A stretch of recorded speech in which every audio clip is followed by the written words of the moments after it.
What's the significance of this song? In the courtyard, Moore established a Lovecraftian language, bought and dealt as if it were a drug. Though it drove the protagonist to madness, the implication was that it is somehow rooted in our consciousness. Funny then, the language was originally derived from images, comics. Here, Moore and Burroughs employ sophisticated omniscient. As the band break into the gobbledygook language, the character again appears to be looking at the speech bubble, as if it was part of the three-dimensional space. She can't see it though, Burroughs emphasising this fact. Likewise, the radio transmission seems to bear relation to the song, and the character's ear is centered. Comics is a monosensory medium, but one which allows the reader to engage all five senses. Still, the cop characters are as good as blind, with the truth with a capital T being sung. We the reader know it's there, but can't understand it. Next page, the song, still presented directly to the reader, refers to the wall. Whoa, where'd the wall go? From the up-on-stage perspective, we're temporarily given an infinite background like the prologue. The nonsense song freed us.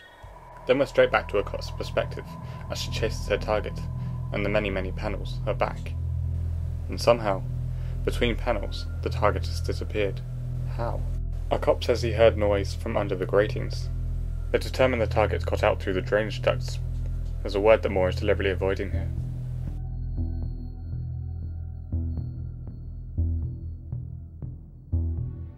See that space between the panels? That's what comic aficionados have named the gutter. And despite its unceremonious title, the gutter plays host to much of the magic and mystery that are at the very heart of comics. Here in the limbo of the gutter, human imagination takes two separate images and transforms them into a single idea. Whatever the mysteries within each panel, it's the power of closure between panels that I find the most interesting. There's something strange and wonderful that happens in this blank ribbon of paper. You see, actions don't occur in the frame. To simplify things, we could say they represent a single moment in time. The actions occur between panels, filled in by the reader's imagination, like an animator. Taking a close look, we can see that in this particular comic, the gutter and frame aren't actually straight lines. The negative space is as important as the positive space, the image in the frame. So how did the target escape? Figuratively, he managed to escape the comic book panel into the gutter. Doing so would require at the very least an understanding of the medium, and an understanding that one exists within the medium. In the story, the target is a drug dealer of sorts, the same drug as the performing band with their nonsense lyrics and lack of walls. These people know better than most. They know better than to think that escape is found off stage. The stage goes on forever. The cops know something's off, but are ignorant of the truth.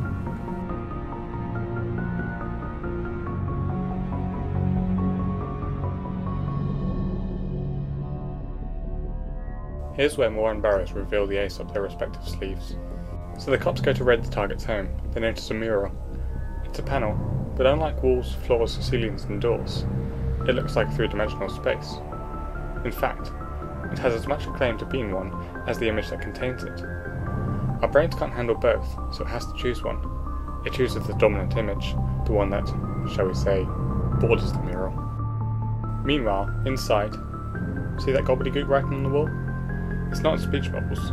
Logically, we can determine this is because it's graffiti. But in the context of all we talked about, it's because said graffiti is speaking directly to the reader.